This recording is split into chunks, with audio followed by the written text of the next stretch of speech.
We saw here a few examples of where intermolecular forces, which are in purple, hold solids together, hold enzymes and substrates together, and hold the base pairs in DNA together. Excuse me. So now what we're going to do is we're going to look at what the three specific types of intermolecular forces are for this chapter. And we are going to skip a couple pages here because we are not on campus together. And we're going to move to this table here. So intermolecular forces, again, are attractions between molecules, like we've seen already in this chapter. And we're using purple to highlight those. So intermolecular forces are that two molecules stick together. But they don't all stick together in the same ways. Just like in our everyday lives, we have all kinds of different relationships, and not every relationship is the same, right? Me with my family versus me with my neighbors versus me with a stranger at the store. They're all relationships, but they're going to be different levels of strength. So we are going to look at these bottom three intermolecular forces. On this table, we have these organized from weaker relatively, and if they are weak, then these forces or attractions are relatively easy to separate, and that goes along with easy to boil them apart. And then we'll work our way up to our strongest types of intermolecular forces.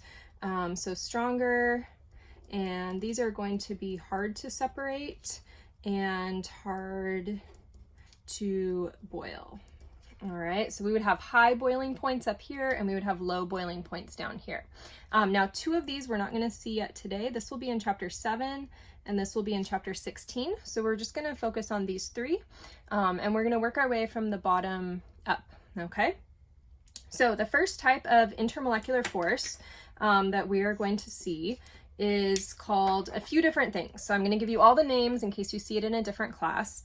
These are called induced dipole, or London dispersion forces, or just London forces, or dispersion forces, okay? And these are going to be occurring between who? Well, who is this going to happen between? This is all molecules, okay? So this is, if I take it out into my everyday life, any two humans can bump into each other and say hi. Any two molecules can bump into each other and have a very brief intermolecular force attraction. All right. However, this is especially important for non-polar molecules. And we will see that non-polar molecules, this is the only type of intermolecular force that they can participate in that we're going to learn about. So every molecule has these London dispersion forces. If two molecules collide, there's that, oh hi, that quick London dispersion force attraction, even if they look different. But it's especially important for non-polar molecules, and that would be things like these models here, which are all C's and H's, the blacks and yellows. These are both non-polar, and so the only way they're going to attract is to accidentally collide and say hi. Okay, so official definition, very weak intermolecular forces due to momentary, so it's not permanent, momentary change in electron density in a molecule. And I'm just going to jot down here that this is very similar to static in your dryer. So if you throw a couple of things into the dryer and you toss them and you toss them and you toss them, so you collide them and collide them and collide them, eventually they're probably gonna stick, but just temporarily, right? Then after you let them sit a bit, they aren't stuck at all anymore. So if I throw sheets and blankets in, they're gonna come out kind of stuck. My sweater might stick to my blanket, but it's not stuck forever. It's temporary, and then you're gonna pull it apart. So that's the basic same idea here with these London dispersion forces. They are also extremely quick and just by chance. There's no specific orientation that the sweater always sticks to the top of the blanket, say. So if I were to draw these, this is going to be two, say, CH4s, which are both nonpolar, and they have electrons around them, right? We learned about electrons in chapter 3. And so just for a moment, maybe the electrons move around just for a second. And I get a very small partial positive and a very small partial negative. And so I get a little bit of an attraction. between those two. And then just as soon as it's there, it's gone. And afterwards, my CH4 will go back to exactly what its electrons looked like before it crashed into anyone. It's just back to nice and round and even, okay? So I get this very temporary, oh, hi, and then back to normal, all right? Weak, every molecule can have those. Now, as we move up to dipole dipole, use a name to give you some clues. Dipole dipole means I have these polar molecules that have molecular dipoles that are going to attract to each other.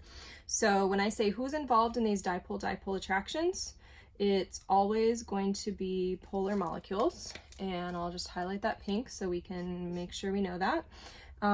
We are talking about permanent dipoles. These pink dipoles don't disappear. These attractions, oh hi, and then it's done, okay? But this is like, I don't know, me and my aunt who lives a couple blocks over. We are gonna be related. We are gonna have something to talk about for the rest of our lives. So polar molecules is when those permanent dipoles interact with each other. And I'm going to use as an example here HF, so hydrofluoric acid. HF, fluorine is very electronegative, so electrons are pulled over here by fluorine. And then I'm going to have opposite charges attract. So if fluorine is negative, then when the next HF comes, there's not just going to be this haphazard floating around. We say, oh, hi, okay? Negative is attracted to positive. They're not bonded, but they're attracted to each other. And so the way that I would draw that would be the next HF here aligns positive, negative, and here is my dipole-dipole attraction between the two. This is going to be a stronger attraction than this one. All right. Now, next up in strength, and the last one we're going to learn in this chapter is hydrogen bonding. Notice I've got bonding in quotes because these are not really bonds. They're just a strong version of dipole-dipole. All right. Because these are the strongest though, if something has hydrogen bonding attractions, we can also say they have dipole-dipole attractions between them, and everything has dispersion. So if you have hydrogen bonding, you have these two. If you have dipole-dipole, you also have the London dispersion.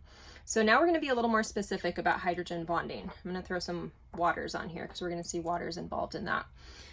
In hydrogen bonding, I need two things. I need a donor, and that donor has to have an OH bond, an FH bond, or an NH bond. And I also need to have an acceptor, and that acceptor needs to be an oxygen atom, a nitrogen atom, or a fluorine atom. Now, what's so special about these donors? The donors are going to be the thing that you really want to find. The donors are, again, NH, OH, or FH, and it's that hydrogen there that becomes unique compared to lots of other hydrogens. So if I have an O bonded to an H, and I can look at where the electrons are, right? Oxygen is going to really pull electrons a lot there. So we say that this is a highly polarized bond, or we end up with partial negative, partial positive, and this is a really positive hydrogen that's going to be really excited to go find a really negative oxygen somewhere. So these H's are very positive relative to other H's that we might see. So if I take my two water molecules then, the H is very positive here. Here's my OH donor, and it can find an oxygen somewhere else, and it can be attracted to it. This would be my hydrogen bond here. We usually draw partial charges when we sketch these out. And anywhere there's a lone pair on the O and an F, that's like a docking station or a potential location to have a hydrogen bond occur. So I could draw this here. I could say here's that H that got very partially positive, right? And then here's that O that's very partially negative, and they're attracted with a very strong attraction, like a strong magnet, to be held together there. I could also take this other lone pair over here, and I could hydrogen bond that to another water molecule. Yeah, so each lone pair is a location where that hydrogen bonding can take place. And as I look here, I could say that in this molecule, here's my donor, and here's my acceptor, the OH, and then the O.